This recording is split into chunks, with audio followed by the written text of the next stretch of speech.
amigos, buenas tardes. Continuamos con nuestras pláticas mensuales.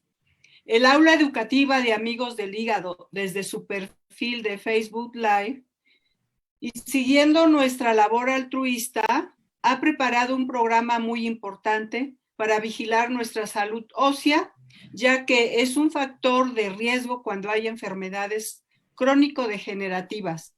El tema es actualidades en osteodistrofia y enfermedad hepática.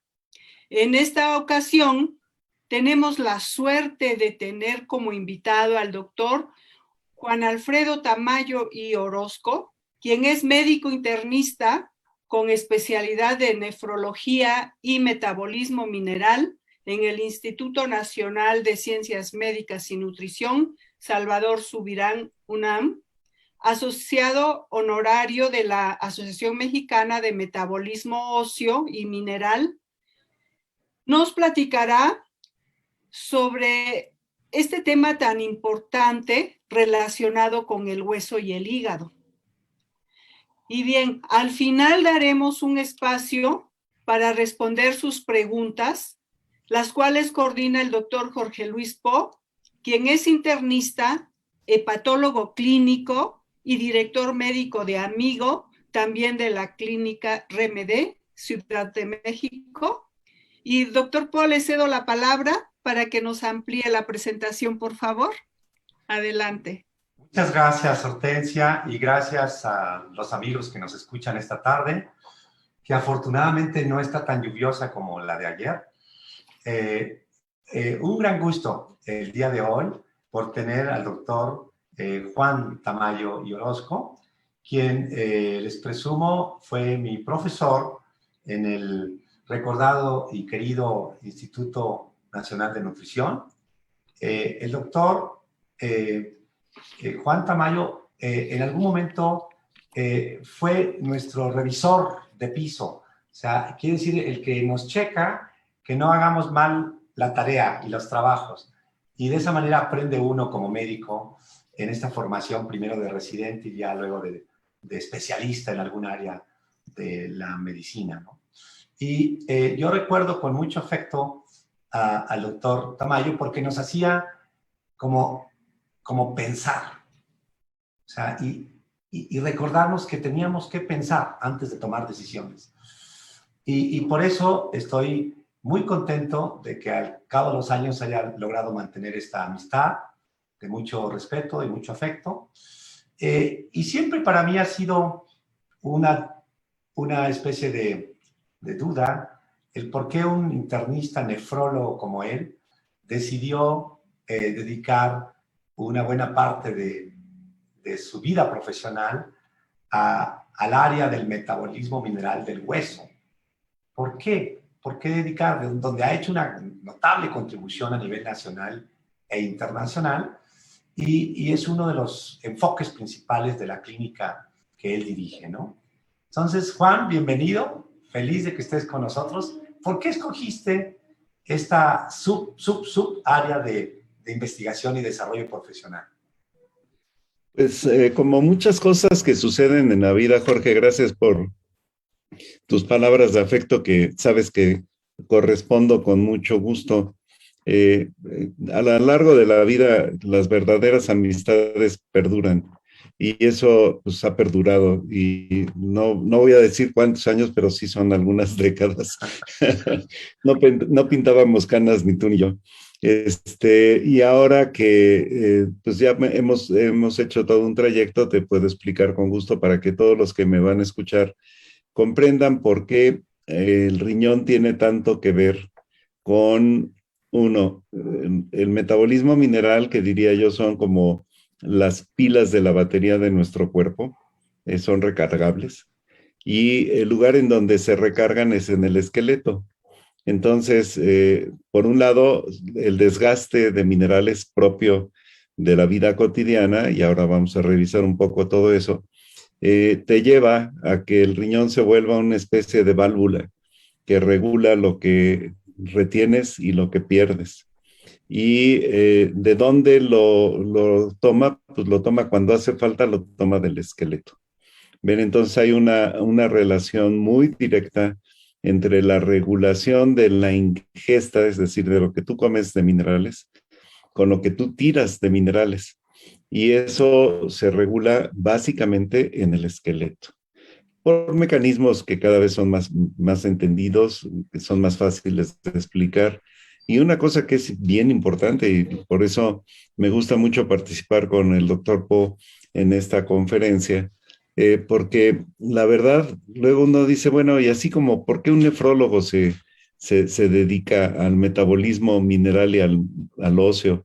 Pues espero haberles dejado claro que porque el riñón es la válvula de escape o de regulación del ingreso. ¿Ven? Y el gran maestro de los maestros, para que vayamos entrando en materia, en todo este engranaje que cada vez es más claro, es el hígado. ¿Ven? Y cuando el hígado se enferma, pues el riñón tiene que hacer muchos vericuetos y el esqueleto tiene que hacer muchos ajustes. Y si un hepatólogo no es sensible a que conforme la reserva hepática va alterándose, hay que hacer ajustes en el sistema de pilas del cuerpo, pues le falta batería a la pila y entonces no funcionan los artes para mantener sano al hígado y que el cuerpo esté completamente en equilibrio.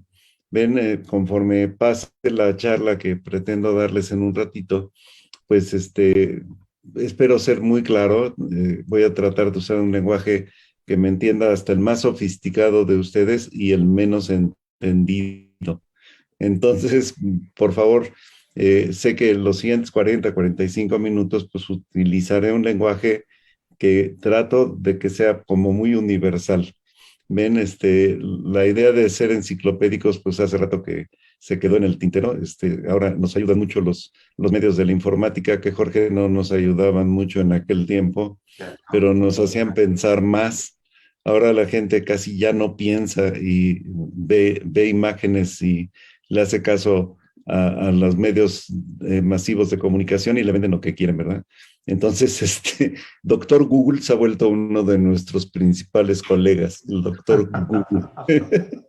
Con esto espero haberte dicho a tu curiosidad, que es muy sana, por qué el especialista en riñones se dedica al metabolismo mineral y por qué el metabolismo mineral tiene su gran reserva, la gran pila, es el esqueleto y es una pila recargable. Ven, entonces nos dedicamos a eso, hasta eso, ni tantos nefrólogos. Y a la distrofia de los huesos por el hígado, muy pocos hepatólogos. Me da mucho orgullo y mucho gusto que Jorge se dedique también a esto.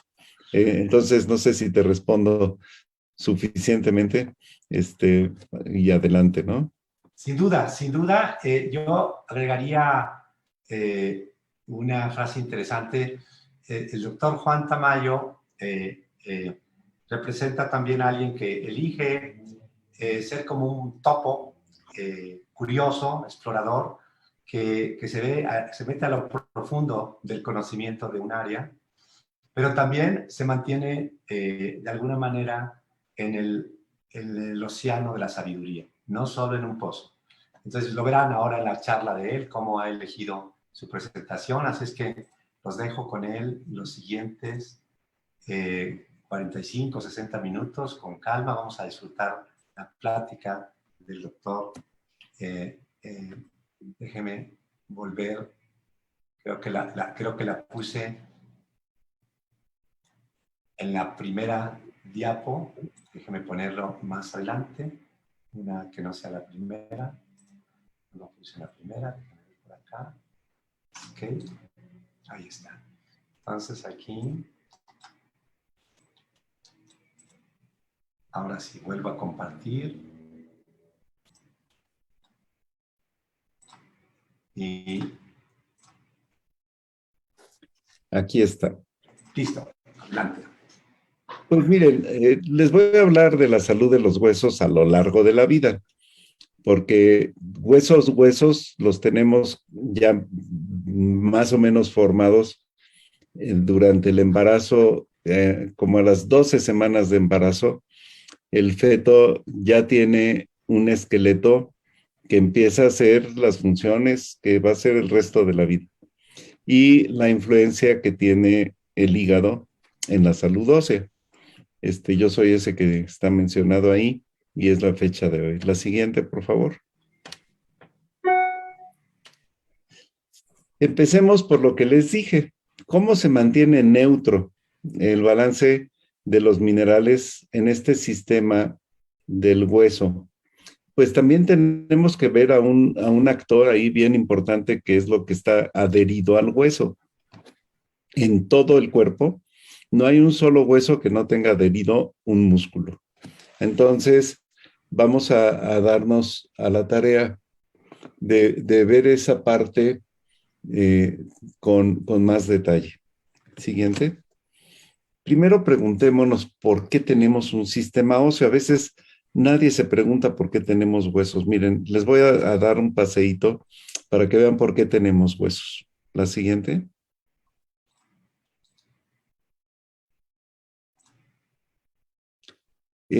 Los moluscos que están ahí arriba a la izquierda, es una estrellita de mar, fueron evolucionando y ahora sabemos mucho mejor desde hace muchos millones de años, fueron evolucionando hasta volverse más sofisticaditos y ser peces. Y los peces pasaron de ser acuáticos a pasar a ser anfibios, y de los anfibios hay un gran brinco que ya se sale del mar y que son estos animalitos cuadrúpedos, ¿no? Ahí tienen ustedes una cosa que parece un perrito. Y después de un buen rato de evolución, pues vienen los homínidos, que son nuestros parientes más cercanos, los changuitos. Y los changuitos, que son cuadrúpedos también, poquito a poquito, ya no caminan en cuatro patas, vean como poco a poco los brazos de este changuito se van moviendo, se va haciendo capaz de caminar en dos pies, no se necesita apoyar tanto de las patas. Vean cómo el cuello que une el tronco con el cráneo se va haciendo más erguido, y nuestros ancestros más cercanos, que ahora han estado descubriendo un montón de ancestros muy cercanos, ya casi hombres, les llaman homínidos a todos ellos, se convierten en la especie que elegantemente se llama Homo sapiens, ¿no? Y por la capacidad que tiene nuestro cerebro, que creció mucho. Ya ven que este humano ya camina en dos pies, los brazos ya no le llegan hasta las rodillas, ya le llegan poquito debajo de las pompis, y ya la cola se perdió hace un buen rato, ya no tiene cola. Entonces, tiene sacro, la cola se mete. Lo vamos a ver un poquito más adelante. Entonces, de los invertebrados, que son todos aquellos que están al principio de la evolución marina, hasta los que ya tienen vértebras, que son como el cuarto o la quinta especie de evolución, hasta los vertebrados bípedos terrestres, así le llamamos a los homínidos Homo sapiens, somos bípedos terrestres, y sapiens porque ya nos funciona el coco, ya tenemos vida mucho más clara de comunicación, incluido el lenguaje. Veamos qué pasa, ¿ven? ¿Por qué tenemos un esqueleto? Precisamente para podernos mantener erguidos. Entonces, los vertebrados son los seres vivos que poseen ya un esqueleto interno, ¿ven? Y ahí tienen los peces, las focas, van poquito a poquito a los reptiles, a los osos hormigueros, le pasan por el koala tan simpático, las aves, los elefantitos, ese que creo yo que es uno de estos dormilones, hasta el bebito humano. Bueno, es una evolución que les cuento ahorita en 30 segundos, pero fueron extraídas de esa referencia que dice ahí, la evolución de los animales, el triunfo de los vertebrados, y está publicado hace ya unos 8 años, el 20 de septiembre del 2013, y por una empresa muy padre que se llama de British Broadcasting Corporation, la BBC de Londres. Entonces, hay muchísimo en National Geographic, en la BBC. Al que le interese más ver eso, hay muy, muy buenos documentales en estas compañías, ¿no? La BBC de Londres o National Geographic. La siguiente. Los invertebrados, por supuesto, son los seres vivos que no tienen un esqueleto interno. Y ahí tienen ustedes varios ejemplos, incluidos los mosquitos y los artrópodos, los chapulines. Y creo que esto pues hace una enorme diferencia, ¿ven? Esos tienen chorros de patas y tienen manera de jalar el agua, o volar y pararse en una ramita, pero nunca se los imaginarían ustedes, excepto ahora en las caricaturas, ¿verdad? A un chapulín caminando o a un mosco caminando. Eso solamente ahora en la mente de los que hacen caricaturas. La siguiente. ¿Y qué diferencia hay importante? Fíjense, los invertebrados, como casi todos duraron más tiempo que nada dentro del agua, pues tuvieron un intercambio con el medio externo. Ven lo que ven ahí como bolitas grises y azules, se intercambia con el medio interno, que ya tiene otra composición, bolitas de más colores. ¿Ven? Y eso se da muy frecuentemente, y por eso muchos peces que no están vertebrados y hasta los que tienen vértebras, pues fallecen si los sacan ustedes del agua porque no tienen mecanismos para conservar el medio interno. Ahí entra un concepto bien importante, y lo que lo divide ahí es nada más que la piel.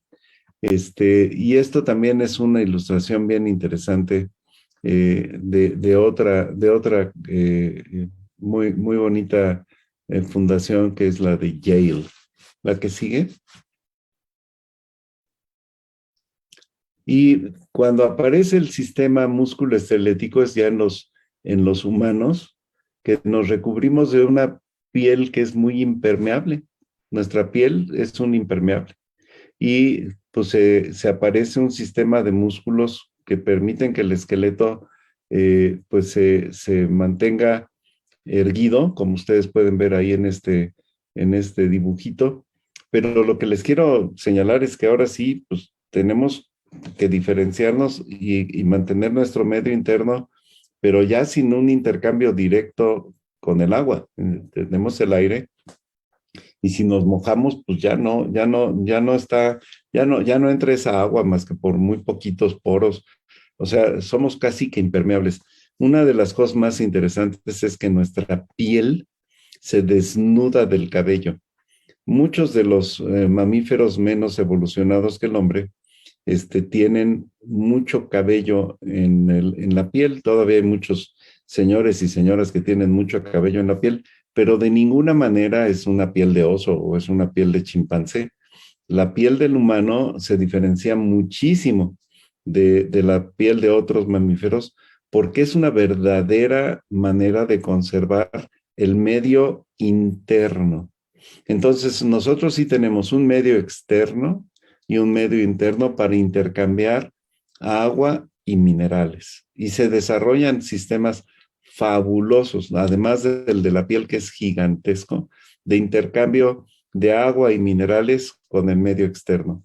Los pulmones a través de la respiración, el intestino que lo alimenta de agua, de sales y de nutrientes, y los riñones que regulan la excreción, la eliminación de agua y de minerales, y mucho tienen que ver con los músculos que están bien ilustrados ahí, que es también una maquinaria muy impresionante, que también se daña muchísimo en las personas que tienen padecimientos del hígado, y los huesos. La siguiente, por favor.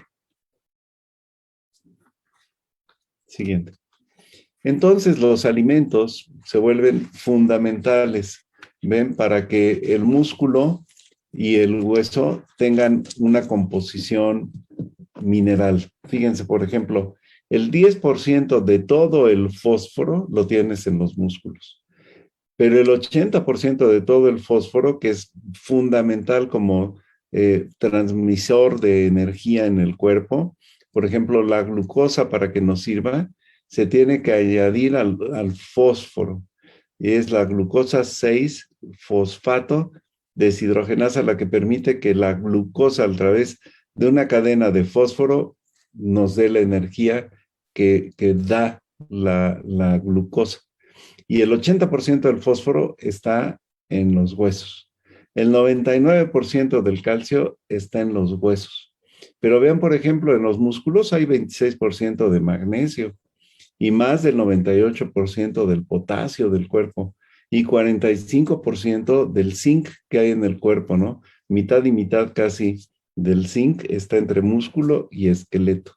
Entonces, los que nos dedicamos a esto tenemos que entender muy bien que de la fuente de alimentación se abastecen no solo los huesos, también los músculos, y que entre los huesos y los músculos hay una conversación cruzada como una pareja.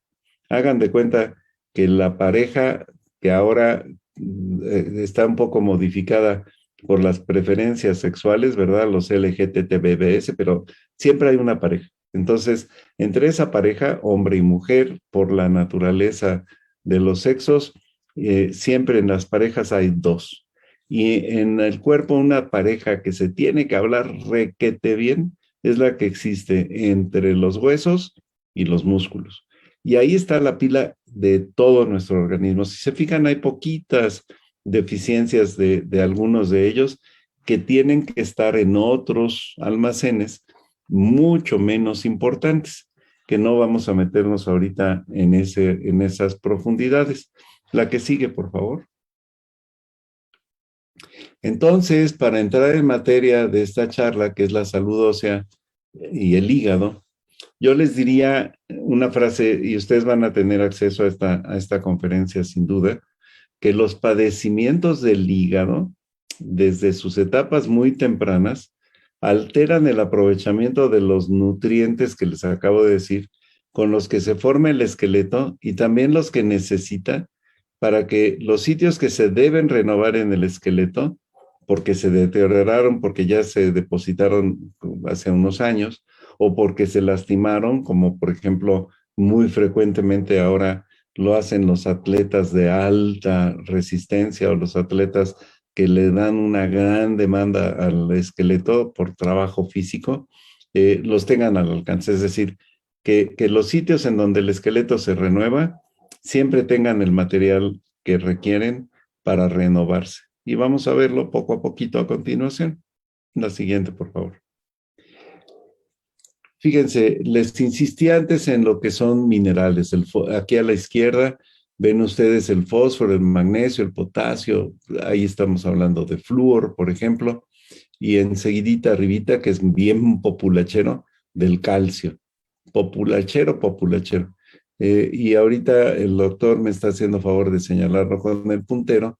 Vean entonces fósforo, magnesio, potasio, flúor. Podríamos seguir ahí con una lista muy grande de metales menos abundantes en el cuerpo, como el zinc, el selenio, y muchos que ahorita Doctor Google y el comercio de Google, Amazon y todos ellos ponen al alcance de ustedes diciendo que son unas maravillas. La verdad es que el cuerpo los adquiere, ven el calcio, mediante cosas bien concretas. También está súper populachera la vitamina D que está ahí arriba, y van ustedes a ver que como en los padecimientos del hígado, la disponibilidad de vitamina D, que no viene ya de los alimentos, sino que ya la estamos activando. El primer paso de activación de la vitamina D sucede en el hígado.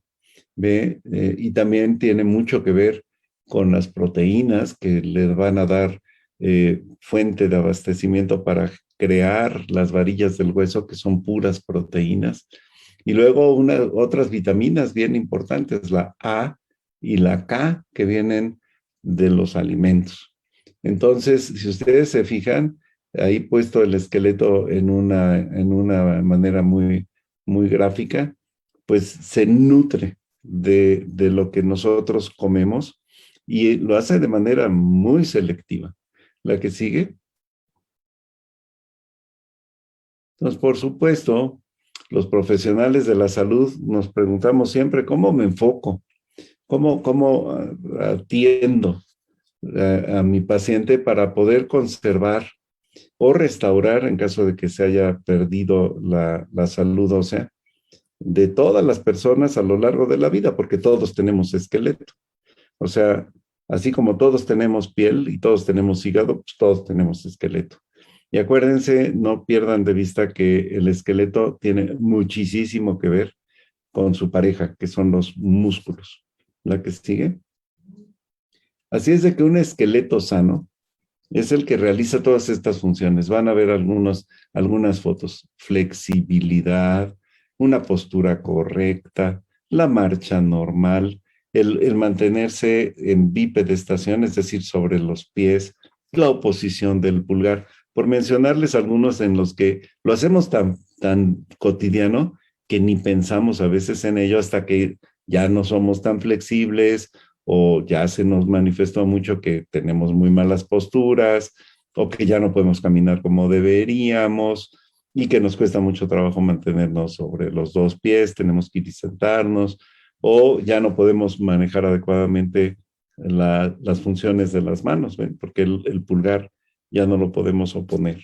¿A qué me refiero con eso? Miren, en las siguientes imágenes, por favor, van a darse cuenta. Por ejemplo, la flexibilidad es una posibilidad mecánica para deformar nuestra posición cuando la sometes a una tensión, y eso es sin lastimarse.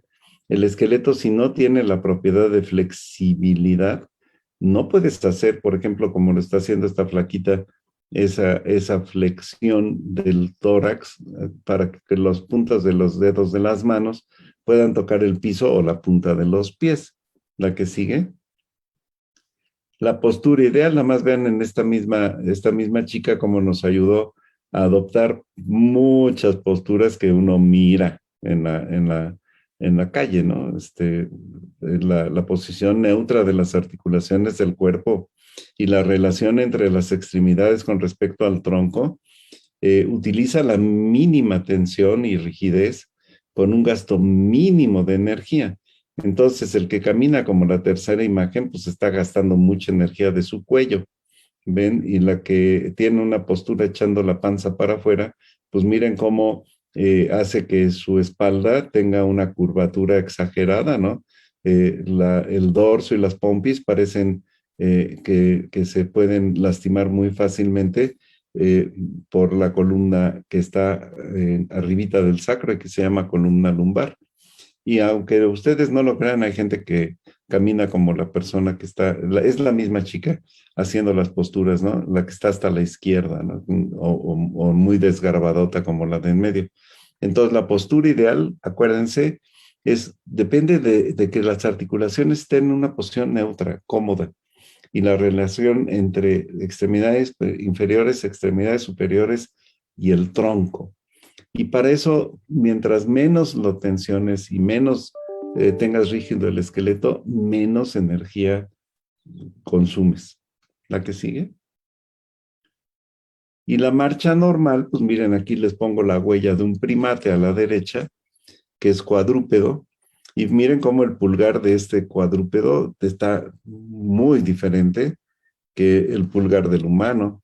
Y luego si miran los deditos de los pies, pues los tenemos bien alineaditos los humanos, y los changuitos pues los tienen hechos para poderse agarrar hasta con las patas traseras, ¿no? De donde tengan que agarrarse. Y eso hace que la planta del pie pues tenga unas arrugas distintas y que ustedes vean en la planta anterior y la planta posterior cómo tienen un arco en medio que no apoyas. En cambio, la pata de los cuadrúpedos pues se apoya de tal manera que tienen literalmente como los que andan descalzos, pues una capa grandotota de arrugas, ¿no? En la piel. O sea que los movimientos alternantes, rítmicos de las extremidades y del tronco permiten un buen desplazamiento hacia adelante a partir del centro de la gravedad y por eso nos podemos mantener sobre los dos pies. Claro que los changuitos, pues no, se tienen que apoyar en sus miembros superiores que los vuelve cuadrúpedos, no bípedos. La siguiente. Y también tienen un muy buen esqueleto. Y ahí está la bipedestación, es la capacidad de caminar sobre los dos pies. Lo que ha requerido que los 206 huesos estén muy bien articulados, que todos estén cubiertos de una corteza de diferente espesor, que le envuelve un compartimento interno, que es el amortiguador, y que parece una esponjita. Y la abundancia de ambos depende del trabajo mecánico de cada hueso, la corteza y la esponjita. Fíjense cuántas cosas que están pasando a diario en nosotros y que pues pensamos poco en ellas, ¿no? Los que se dedican mucho a esto son los fisioterapeutas, los osteópatas, los quiroprácticos y los que operan, o sea, hacen cosas quirúrgicas son los ortopedistas y a veces los neurocirujanos. ¿La que sigue? Y la oposición del pulgar, que también les hablé de ella, es que mediante un músculo que se desarrolló mucho en el humano, que es la eminencia tenar, la puede señalar, si me hace favor el doctor, con el puntero. Miren, gracias a esos musculotes gordotes que tenemos ahí, podemos hacer que el pulgar toque cada uno de nuestros dedos, mientras todas las articulaciones de la mano, que son un montón, ven, estén bien, uno puede hacer todo eso y puede también utilizar, por ejemplo, entre dos dedos, el índice y el pulgar, para agarrar una astilla o asir un martillo. Todas estas cosas que hacemos siempre se da por las características funcionales muy versátiles de las manos de los humanos, que no tienen la de otros primates. Otros primates, por eso, no son tan hábiles para construir herramientas, ni tan hábiles para dibujar cosas, y no pues, ni de chiste para hacer escritura, por ejemplo. ¿ven? Entonces, con un cerebro privilegiado como el que tenemos los humanos, y todas estas características que la evolución le permitió al famoso Homo sapiens, pues estamos en otro lugar de la evolución en el planeta, que por cierto, pues ahora hasta nos lo estamos acabando. ¿La que sigue? Pero no por estar ahí caminando y haciendo cosas, sino por lo que la cabeza de nosotros ha ido descubriendo.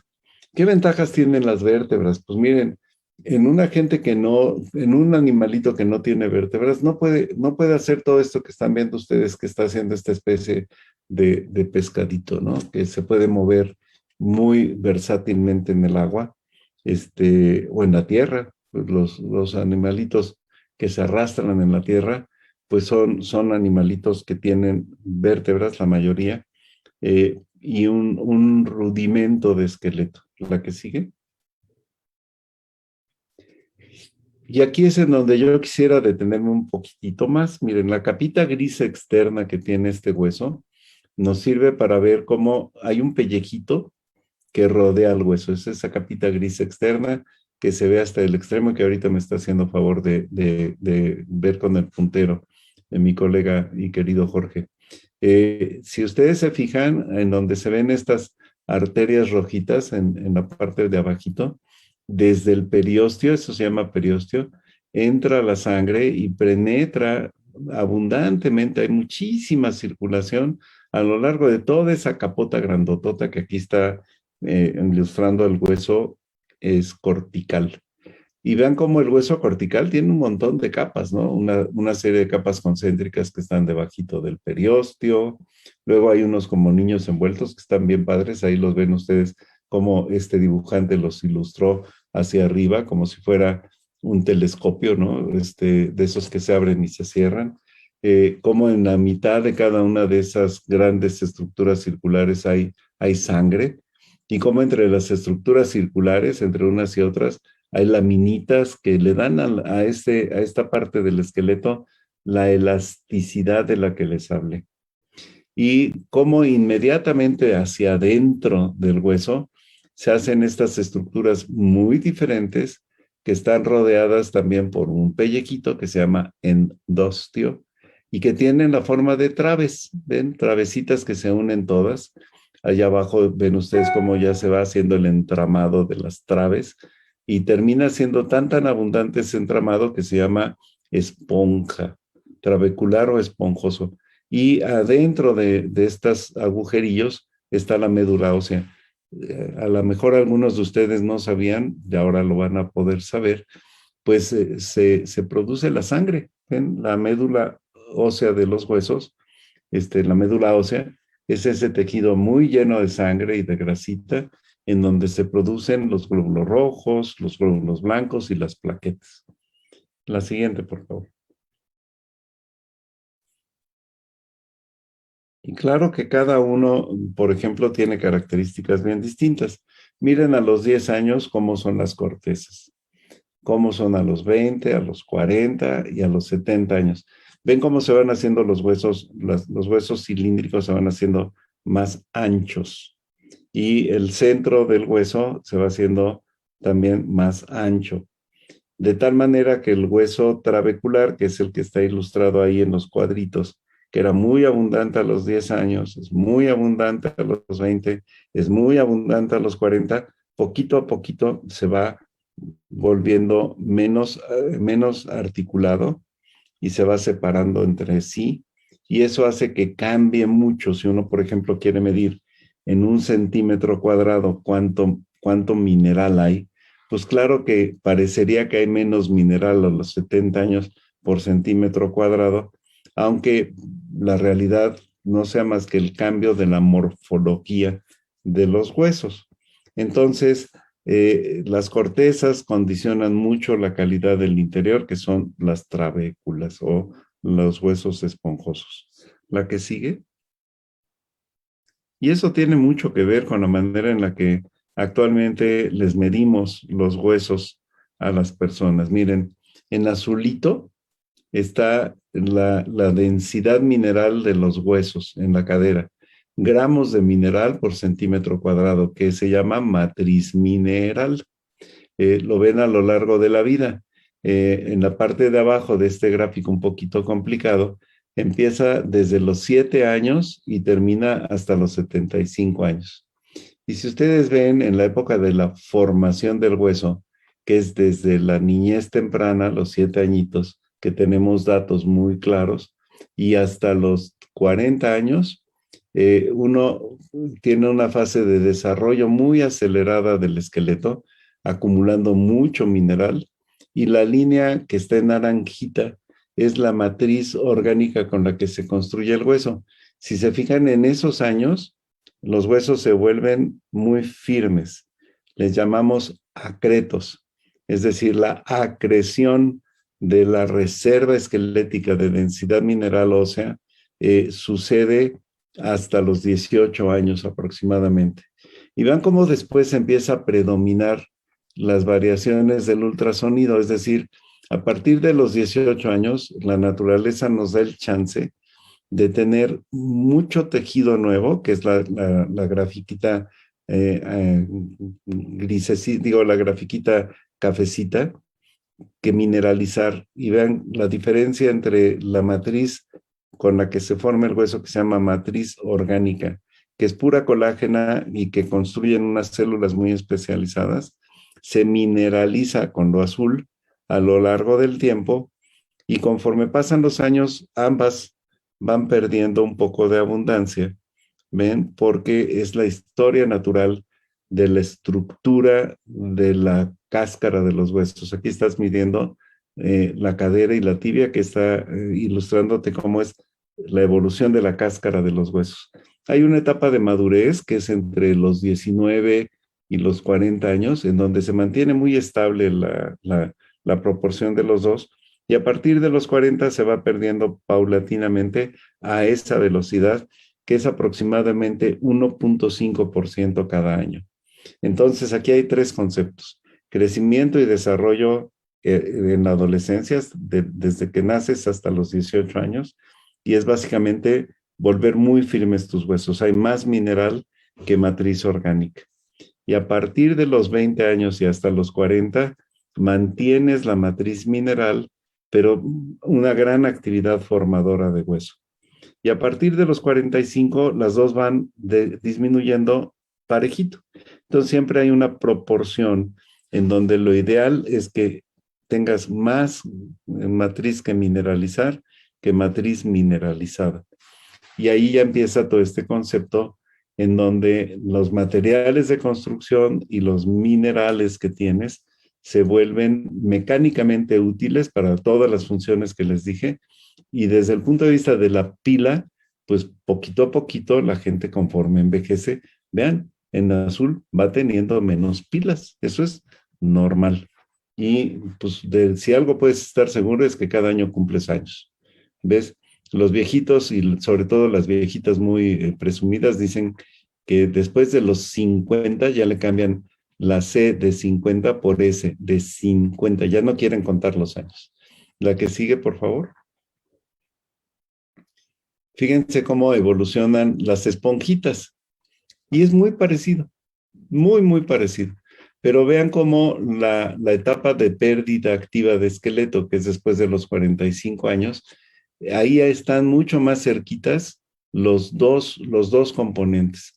El componente azul, que es la media de la densidad mineral ósea, y el componente verde, en este caso, que es la matriz orgánica, la que les digo que es como las varillas del hueso.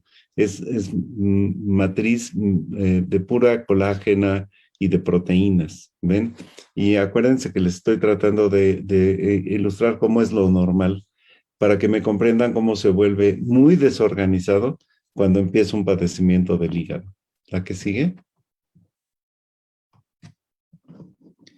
Entonces, la renovación del esqueleto a lo largo de la vida ocupará otros 5 minutitos de la charla.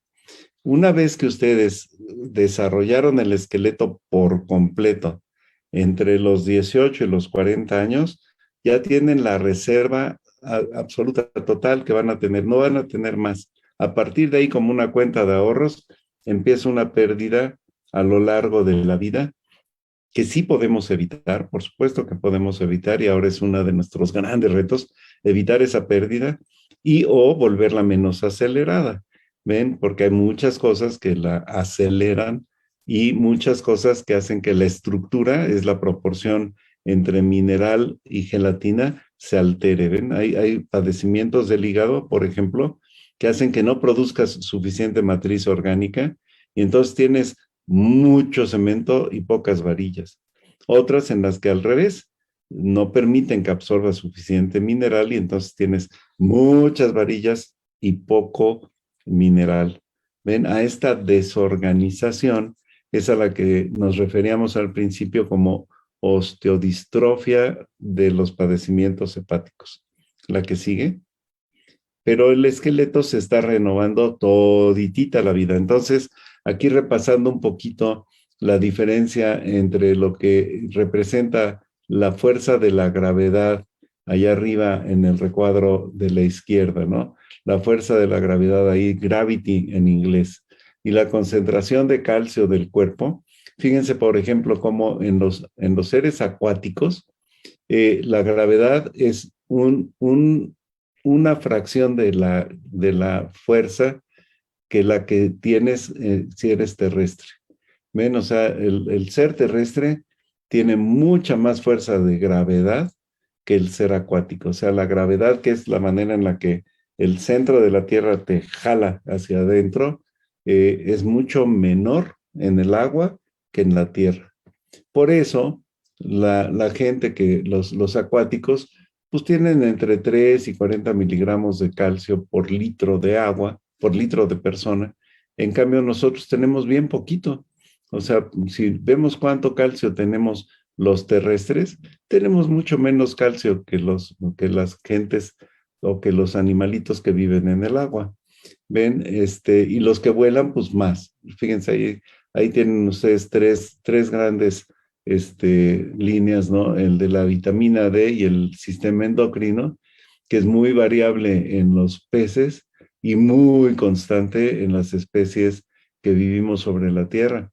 Y la hormona paratiroidea, que es otra de nuestros grandes protagonistas, tiene el mismo comportamiento, porque esas dos regulan mucho las pilas que hay en nuestros huesos. Y claro, muchas otras proteínas que están ahí en rojo, pues son más propias de los animales terrestres y de los que vuelan, porque los que vuelan pues tienen otro comportamiento.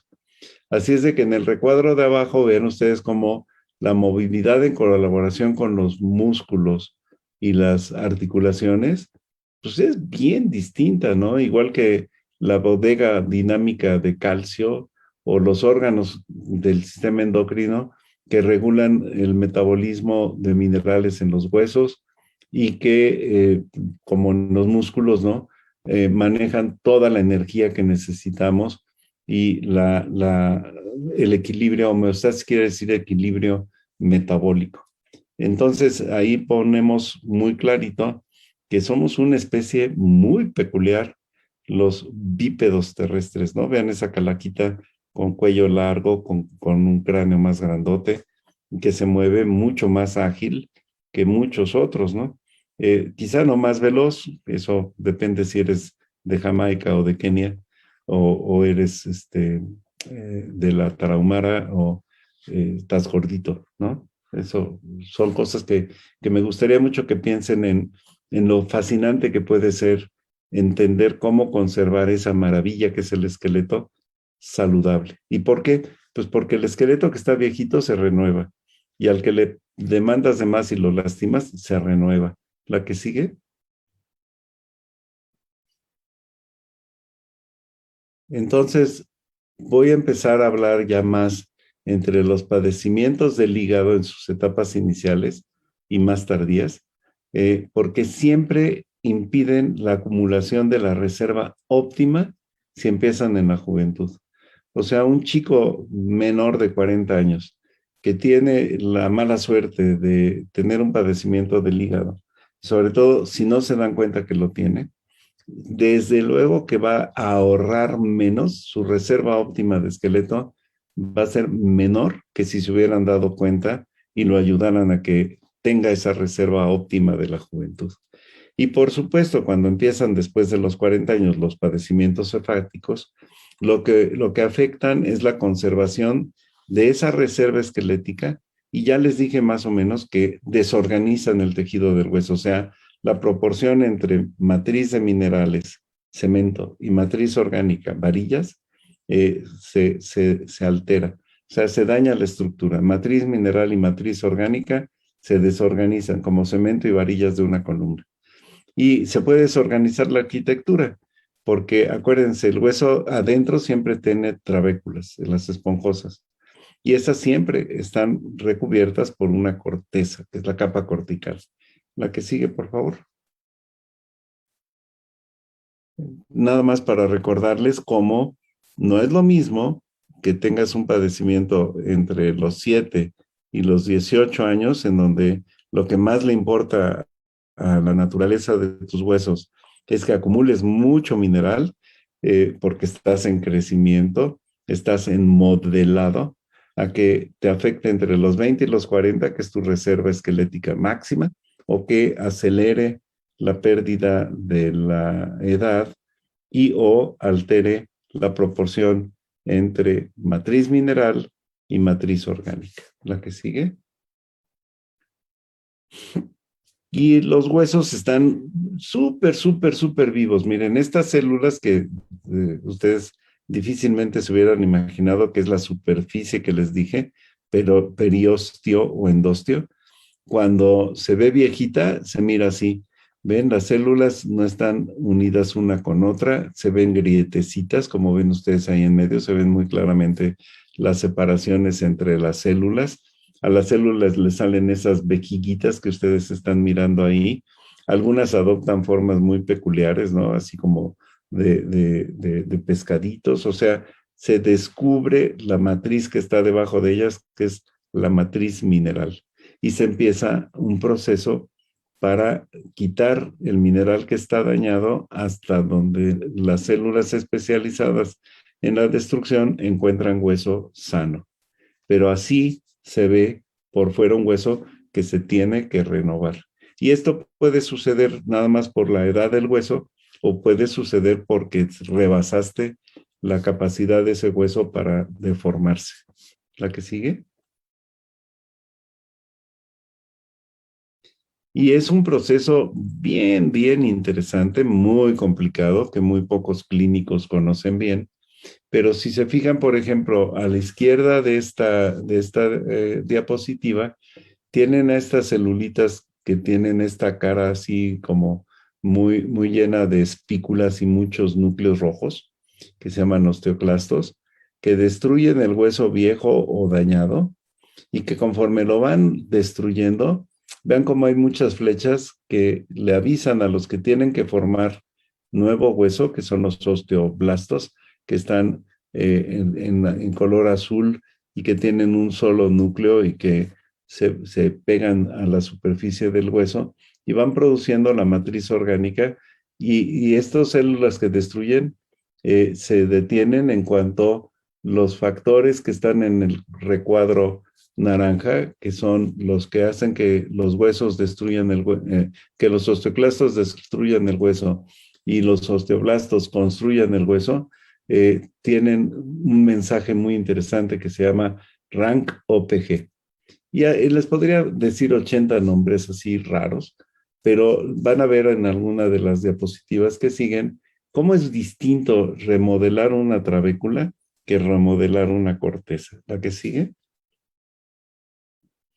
Este proceso de renovación, vean, es bien diferente en la corteza. Aquí ven en la parte izquierda la corteza, ven un vaso sanguíneo de los que les hablé muy al principio. Y si hacemos muy grande la corteza, hacemos un zoom, fíjense cómo los osteoclastos, que aquí están de rojito, van haciendo un cono que reabsorbe el hueso viejo, van mandando señales con células precursoras para que esa línea de osteoblastos azulitos vayan generando lo que ahí se ve que dice osteoide. Y el nuevo hueso va formando una línea de cemento que reconstruye todo lo que fue necesario y eso se hace alrededor de un vaso sanguíneo, de la corteza. En cambio, vean en la superficie de las trabéculas, que es el endostio, cómo se parece más al esquemita que yo les dije, ¿no? Los osteoclastos se diferencian, le avisan a los osteoblastos empiezan a recubrir, se cubre por una especie de tiendita de campaña y los vasos sanguíneos son de otra manera, ¿ven? Llegan desde la superficie, no están penetrando el hueso.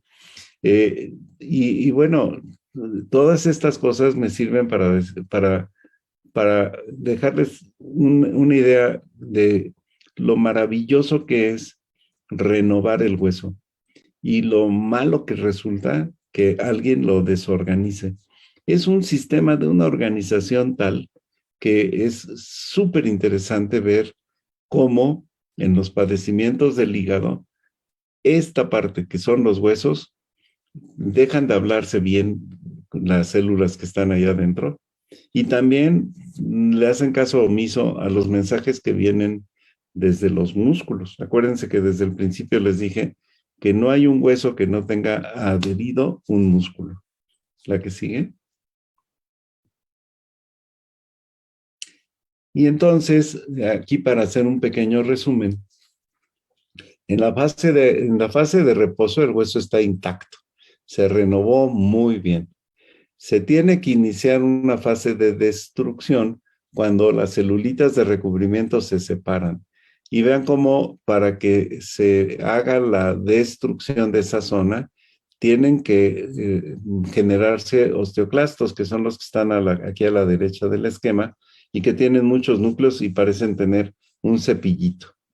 Ese cepillito deja de trabajar en cuanto llegan a la línea de cemento del hueso sano, y conforme va sucediendo esto, se activan los osteoblastos. Vean, la actividad de los osteoclastos dura de 2 semanas a 3 meses. Y luego la actividad de los osteoclastos dura entre 4 meses y 6. Y rellenan el agujerito. ¿Ven? El agujerito que se vio ahí se rellena.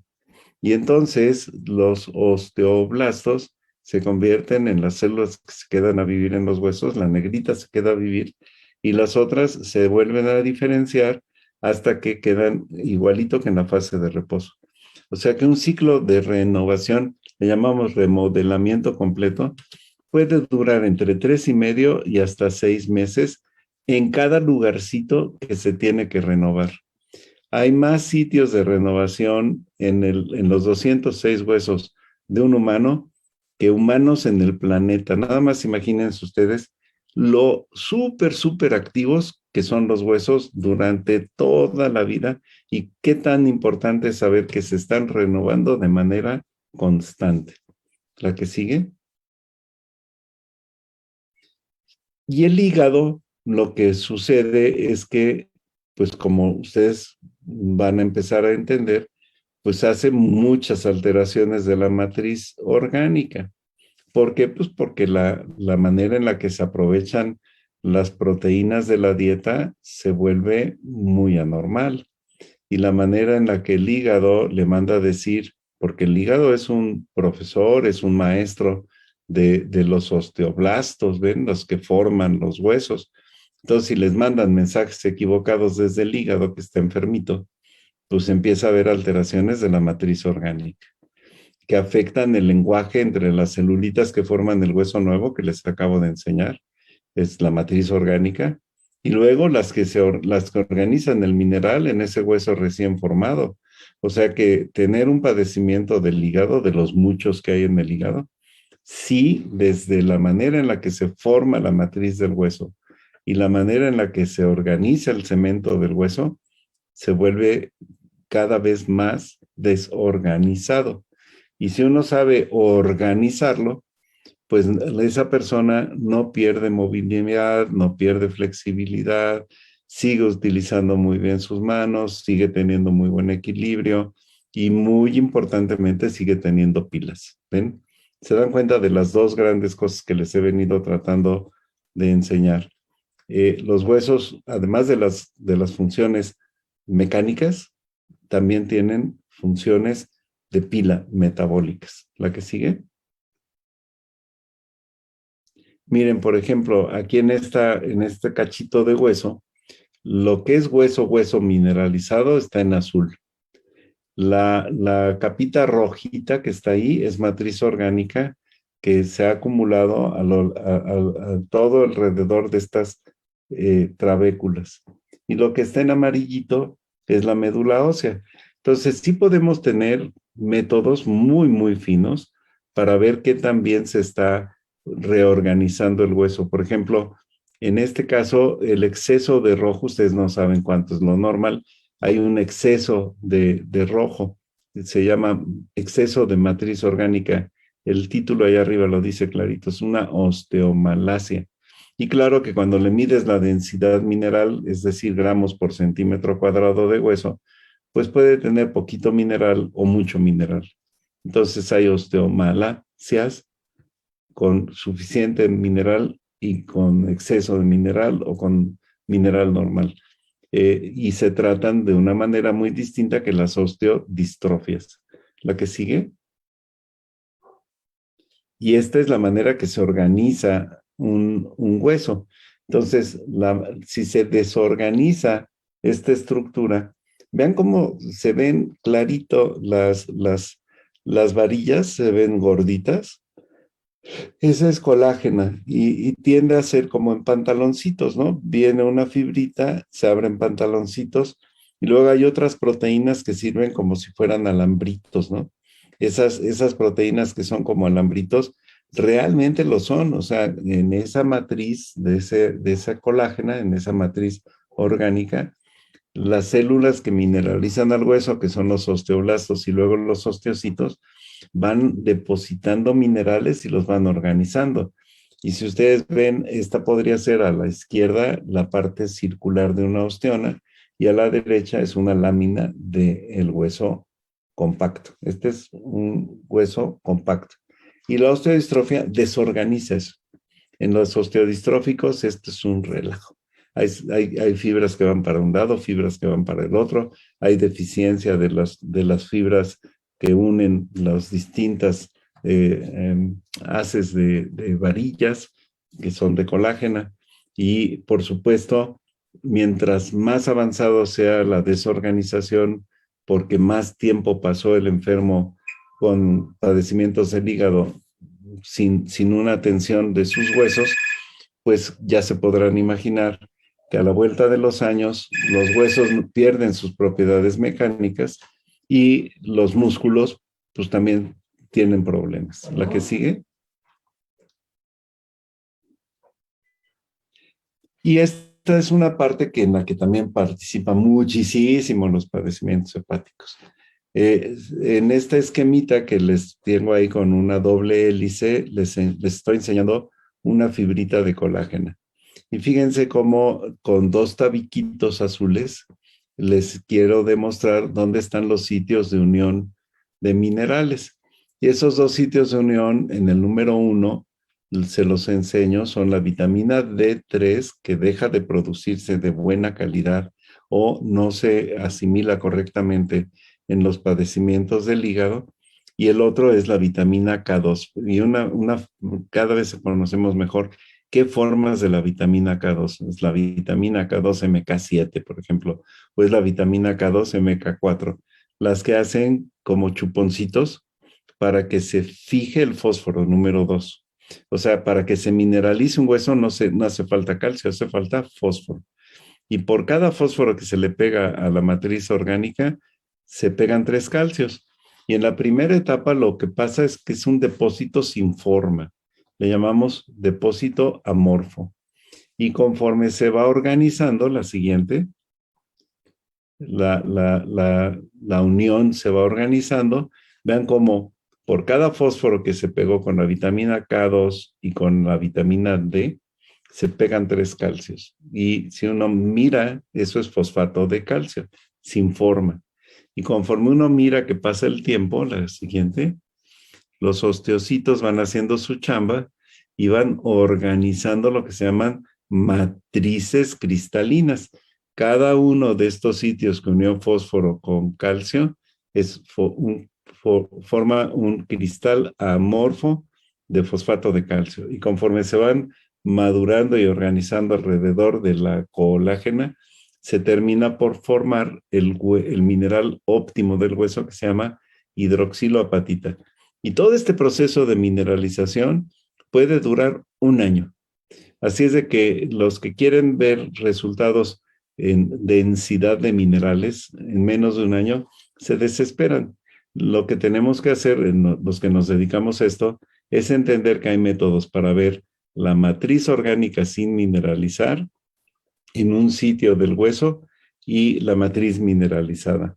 Y con una buena cantidad de criterios que siempre compartimos cuando vemos un paciente hepático, pues podemos hacer tanto que la nutrición como los suplementos que se requieren, como la organización de la estructura, sean óptimas. Y mientras más temprano los tratamos, pues mejores huesos tienen a lo largo de la vida, que Dios y los hepatólogos le permitan alcanzar a los pacientes con enfermedades hepáticas. Ven, por eso trabajamos mucho en conjunto, el que se dedica a las enfermedades del hígado con los que nos dedicamos a las enfermedades de los huesos. Y acuérdense, poco a poco nos hemos tenido que enterar de cómo se afectan los músculos, ¿ven? Porque es un triángulo muy, muy especial. No les estoy hablando de cómo participan los riñones, que también los riñones hay problemas hepatorrenales, es decir, les puedo complicar mucho la vida, y lo que les quiero convencer es de que si ustedes tienen padecimientos del hígado, acuérdense que tienen huesos que se les están desorganizando, y acuérdense que el hígado requiere de ayuda, porque solito, pues no va a poder con tanta chamba. Ya vieron cuánta chamba tiene, ¿no? La que sigue. Así es de que también los padecimientos del hígado trastornan la arquitectura. Ya les hablé un poco de las osteodistrofias, ahí me comí una T, es osteodistrofias. Y hay muchas combinaciones de osteodistrofias, no es una sola distrofia, hay muchas distrofias. La que sigue.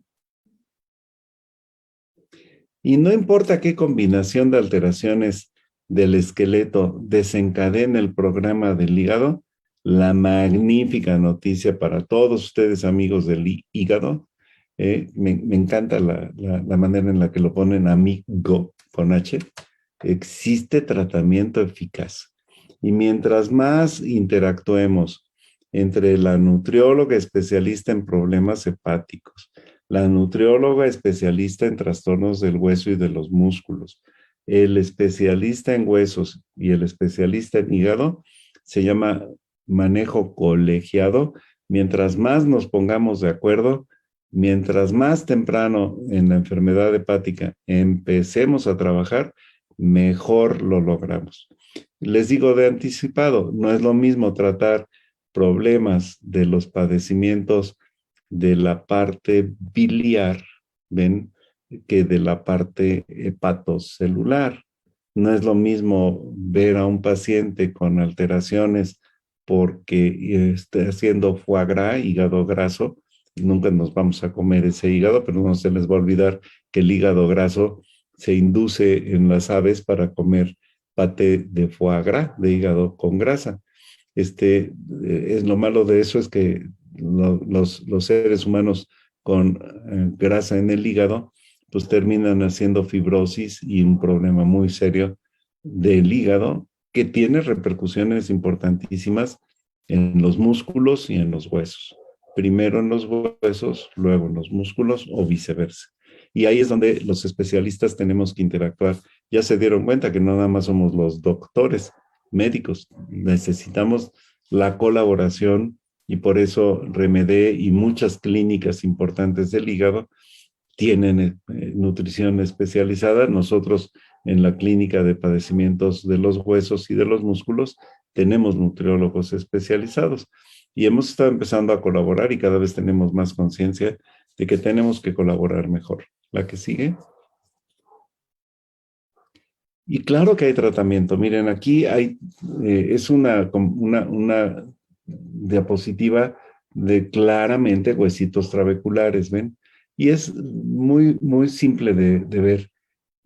No se obtiene nada antes de 4 años, ¿se fijan? Hay 48 meses.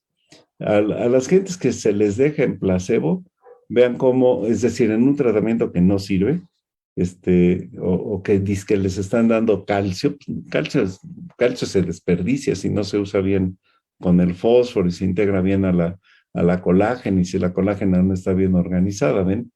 Vean cómo era de abundante en el momento de inicio, que es en el mes 0, ¿ven? Y hay muchos sitios, todas las flechitas son sitios que están en una actividad exagerada. Es decir, en esta enfermedad que está ilustrándose aquí en este dibujo, es una actividad de mucho remodelamiento. Si lo dejas sin tratamiento, miren cómo se llenó de agujeritos hasta la derecha en 4 años. Se perdió la unión entre muchas de las travesitas. Y claro que eso, pues ahora tiene menos tejido, está desorganizado y tiene mucha grasita en el interior. Pues claro que si ese es el amortiguador de tus huesos, pues ya no amortiguas, ¿ves? Y un golpecito, pues te quiebra. Esa es una pérdida de hueso. Eso le llamamos osteopenias y osteoporosis. Y es un padecimiento muy destructivo que es poco frecuente, fíjense. Lo han catalogado como muy frecuente porque están acostumbrados nada más a medir la densidad mineral de los huesos. Pero ya se van a dar cuenta que en un tratamiento A o en un tratamiento B, pues a la vuelta de 4 años, el hueso en el tratamiento A se volvió con mucho menos destrucción. Miren, se eliminaron todas las flechitas y vean cómo las trabéculas se hicieron gorditas y muy bien comunicadas una entre otras. Y a la vuelta de 4 años hasta hay nuevas trabéculas que se están empezando a unir.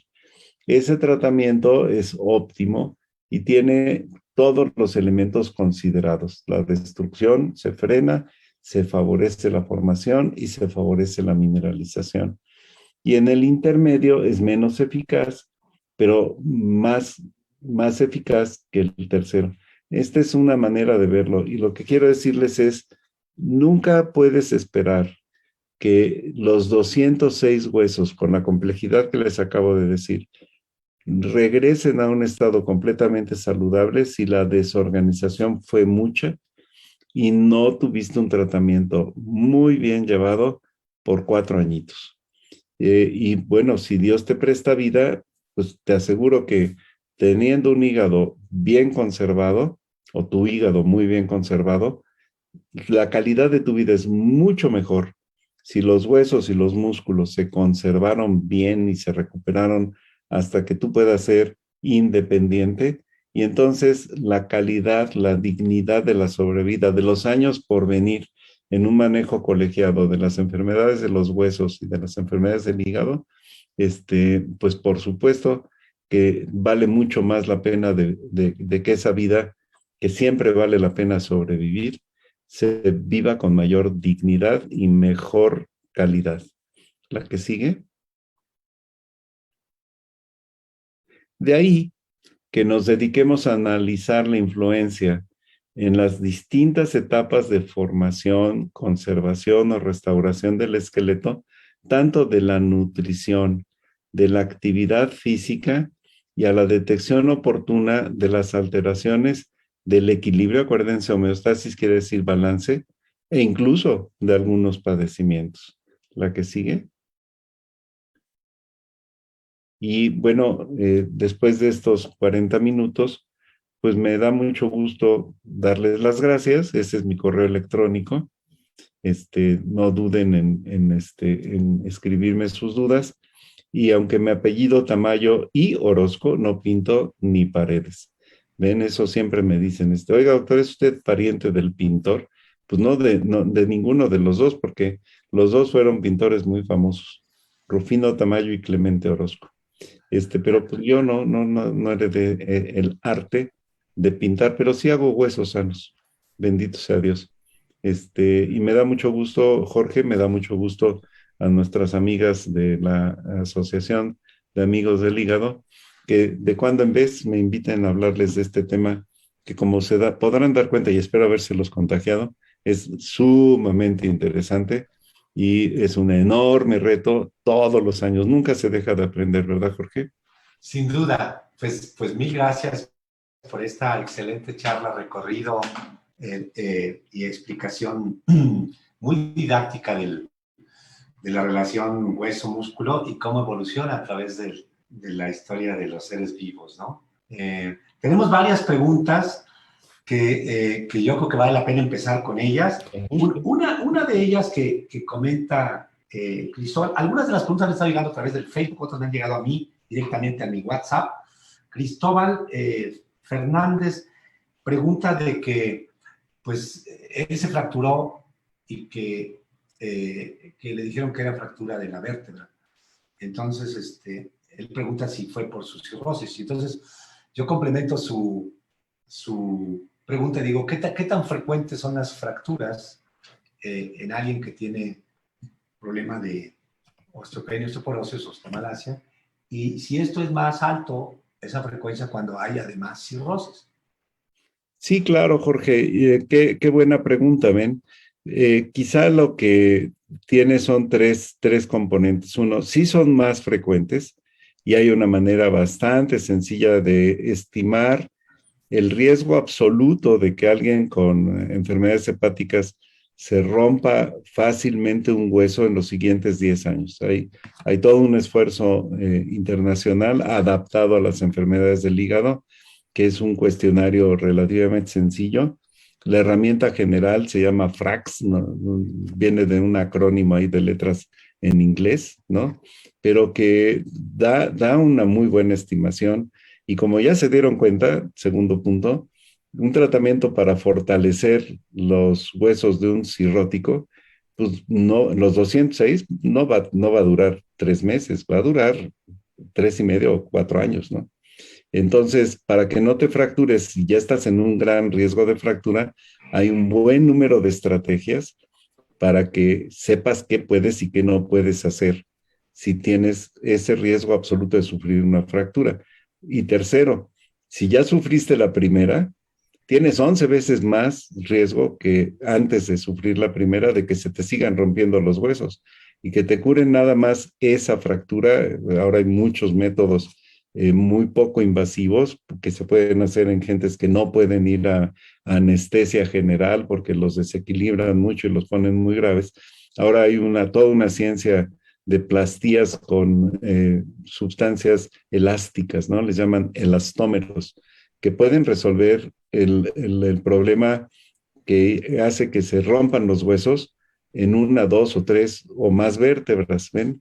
Y bueno, eso que ya hay una vasta experiencia, con frecuencia, pues no se sabe, pues ahora ya lo saben, ¿no? Entonces, las respuestas hacia esta pregunta muy específica podrían ser muchas más, pero el punto es, si ya te rompiste la primera vez, urge que hagas estrategias para no romperte más, porque tienes 11 veces más riesgo de seguirte rompiendo los huesos. Y las estrategias son dos. Una es evitar las fracturas, hay muchas medidas para que la evites, desde que veas bien, desde que camines con buena motilidad, que no tengas tus músculos desgastados, que no te vayas a caer, que mires bien, que tus ojos te sirvan. O sea, hay muchas, es toda una estrategia para evitar las fracturas. ¿Cuánto tiempo? 3,5 o 4 años, que es el tiempo que los 206 huesos van a necesitar para hacerse fuertes. O sea, debe seguir un tratamiento, que como ven es más nutrimental y con vitaminas, no es tanto con fármacos. Eso es otro punto que no dije mucho en la plática, ¿no?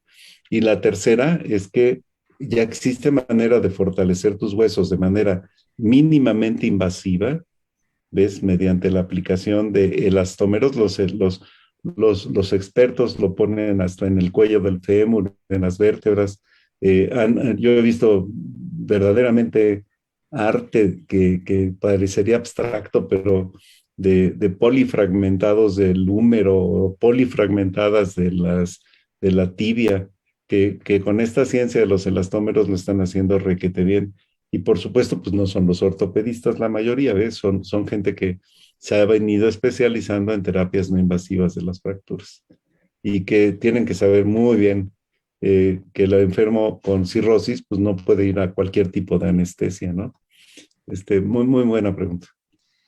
Por aquí está Mauro Domínguez, comenta que hace un tiempo una persona que ya no está con nosotros me decía que su esqueleto se estaba reduciendo. Él era arquitecto. La pregunta es si esto es correcto, que si la osteopenia puede reducir el tamaño de nuestros huesos. Bueno, eso es una manera... La estatura, puede ser la estatura, en fin. Yo creo que sí, ¿ves? Esa es una manera como muy arquitectónica de decirlo. En la realidad hay varios índices de medidas, se llaman antropométricos, que siempre que vemos a una persona con huesos muy deteriorados, tomamos en consideración, ¿no? Que básicamente es medir la estatura, medir los ejes de sustentación. Hacemos una muy buena evaluación de la marcha con un estudio que se llama baropodometría, para poder diseñar lo que esa persona puede hacer para mantenerse de la misma estatura y no perder ejes de sustentación. Ven, de hecho, hasta hay una organización extraordinaria que se llama Posturalmente, que maneja todos estos temas de la postura. Ven, o sea que creo que empezamos por ahí, ¿te acuerdas, Jorge? De que no hay enciclopédicos ni todólogos. Ahora sí podemos ser grupos colaborativos, colegiados, que comprendamos bien cuál es nuestro papel en cada una de las alteraciones. Entonces, contestando eso, pues, sí, me imagino que nos dejó del mundo terrenal el arquitecto, ¿verdad? O sea, ya no está entre nosotros, no porque ya se salió de la sociedad de amigos del hígado, sino porque se fue con el creador. Desde las estrellas. En las estrellas. Allá ya no va a perder estatura.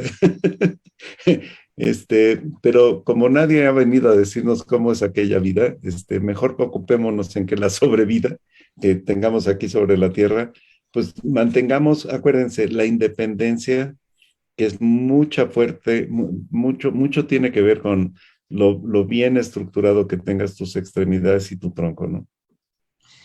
Ruth Martínez, que ella es trasplantada de hígado, dice que con esto del encierro de la pandemia, está uno más dentro de las casas y menos expuesta al sol, que sí, es recomendable que tome vitamina D.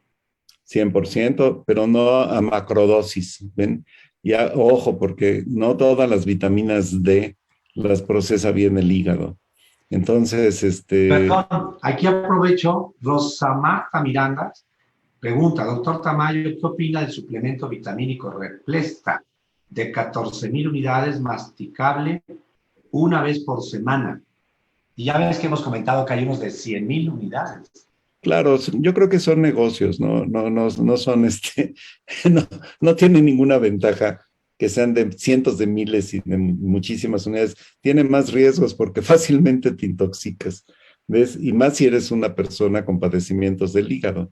Algo de que no hablé en la plática y que viene muy a colación de la manera en la que afortunadamente los trasplantes del hígado cada vez hacen que la gente sobreviva con mucha mejor calidad es que tienes que engañar a tu sistema inmunológico con inmunomoduladores que se añaden a todas las causas que desorganizan el esqueleto. Entonces, no es lo mismo manejar los huesos previamente deteriorados de alguien que estuvo algún tiempo en un problema hepático importante y que tiene la suerte de que le pongan reserva hepática nueva, porque ahora, pues además tienes de un hígado mucho mejor, pero ahora tienes medicamentos, ¿no?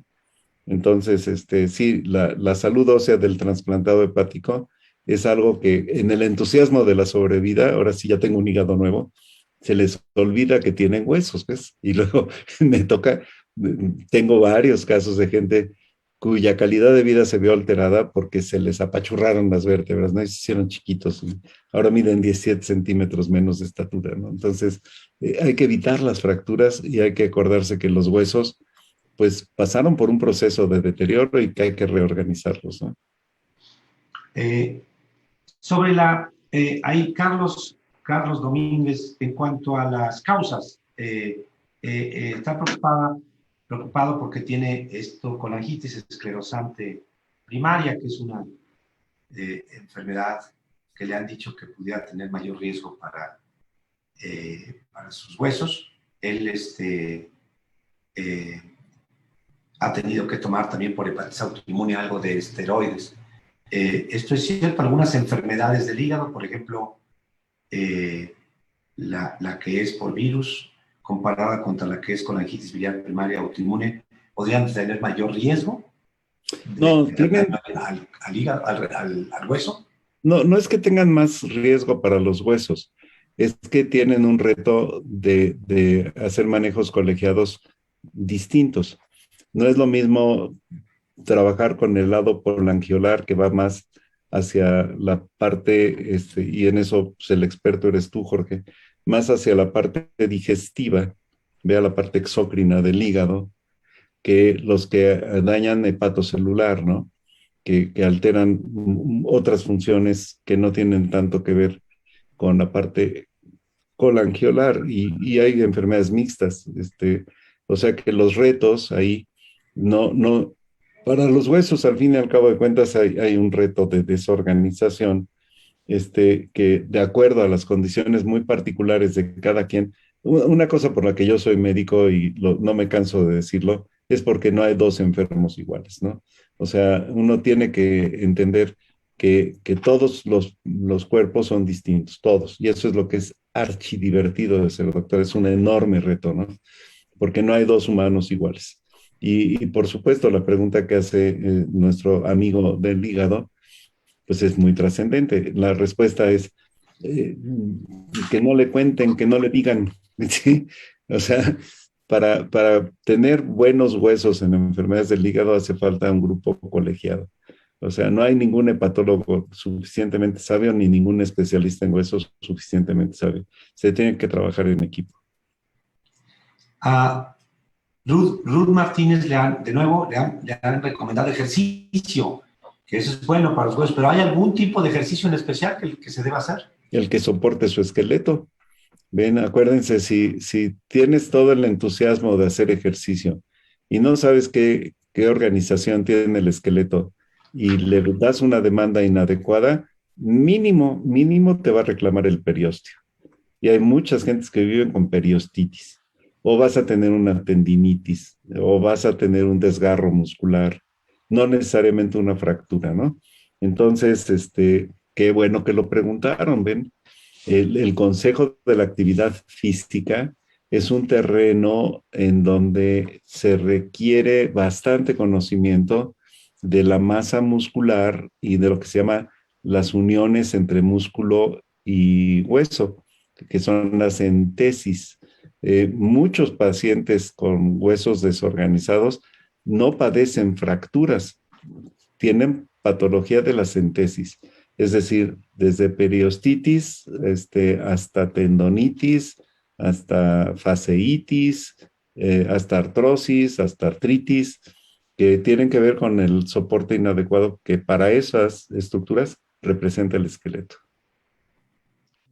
El, sobre el tratamiento, varios han estado mencionando las preguntas de que les dan de pronto algún medicamento que a veces es semanal, mensual o semestral, que les dicen que es para fijar el calcio. Pura ignorancia.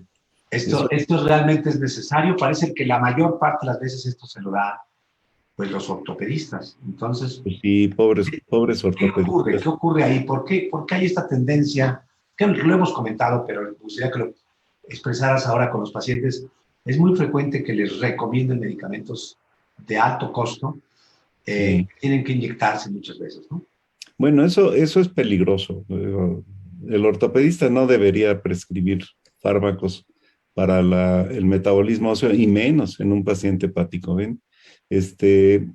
Yo creo que no existen muchos ortopedistas que hagan esfuerzos colegiados con los especialistas en hígado y menos con los especialistas en metabolismo óseo.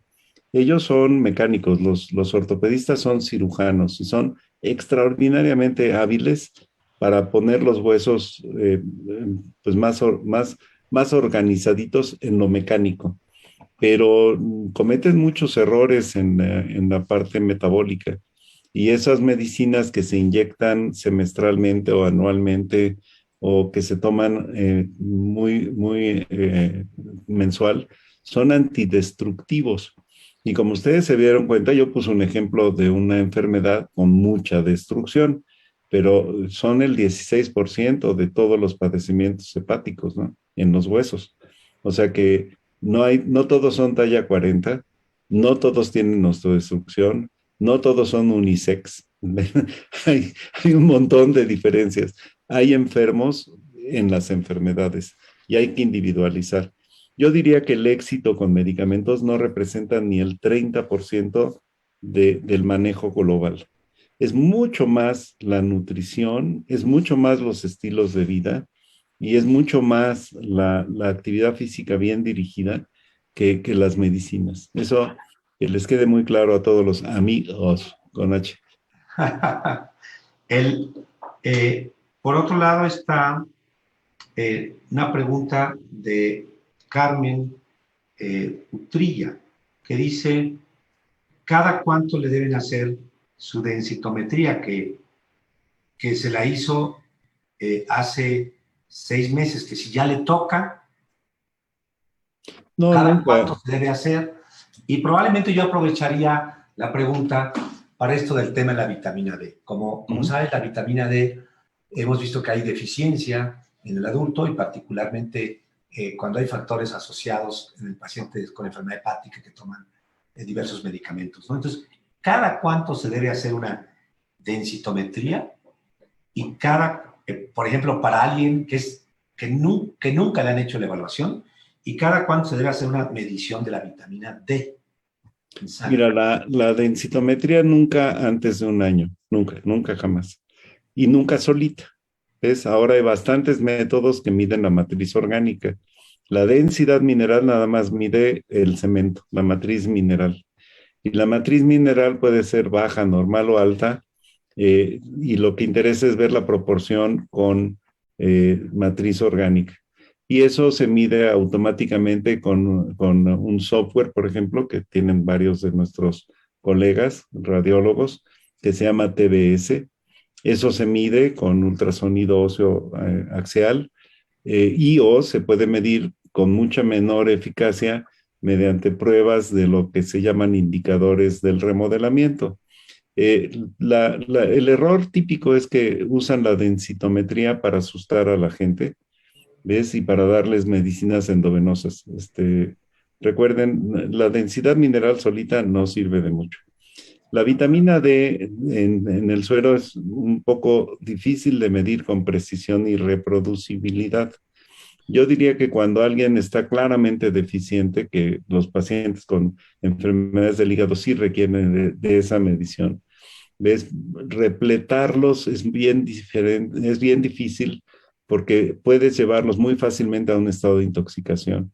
Por eso yo sí creo que cuando una persona se somete a represión, es decir, a llevarlo a un estado suficiente de vitamina D, no debe dejar de medirla el especialista en cada trimestre. No antes, no después. No antes, no después. Perfecto. Leo Martínez, yo creo que tenemos dos últimas preguntas por acá y mil gracias, Juan, pero sí. Leo Martínez a mí me detectaron osteopenia, me dieron tratamiento. Me dijeron que ya me quitaban el tratamiento porque me había mejorado y que ya no lo necesitaba más. ¿Esto es cierto? ¿Es correcto? No. ¿Dura poco el tratamiento? No, eso es wishful thinking, quiere decir esperanzas. Poco documentado, sí. O sea, lo que comentabas es que un buen plan terapéutico colegiado, pues es un plan de al menos 4 años, ¿no? Por lo menos, sí. Okay. Luego, Eddie Reyes dice, ¿en qué etapa de la cirrosis y en qué etiología es más frecuente estas complicaciones?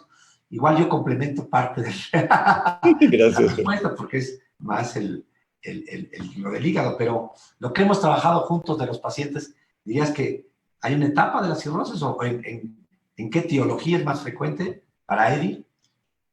Pues mira, yo creo que depende de la manera en la que ha evolucionado su enfermedad. Sabemos bien que hay enfermedades muy rápidamente progresivas, en donde pasan muy pronto de una etapa a otra por lo agresivo de la enfermedad del hígado. Entonces, en ese tipo de pacientes es mucho más rápido que se desorganice el esqueleto. Hay padecimientos mucho más crónicos.